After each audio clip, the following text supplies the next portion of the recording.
বার্গারে এসে হীরাকুদ ড্যাম দেখতে যাওয়ার অভিজ্ঞতা যে আমার কতটা খারাপ তা আগে আমি তোমাদের সাথে শেয়ার করে নিয়েছি।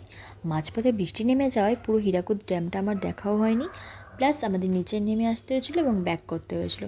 তাই আজকে অনেকটা সাহস নিয়ে আমরা বেরিয়ে পড়েছি হীরাকুদ ড্যাম দেখবো বলে। এটা আমাদের সেকেন্ড ট্রাই।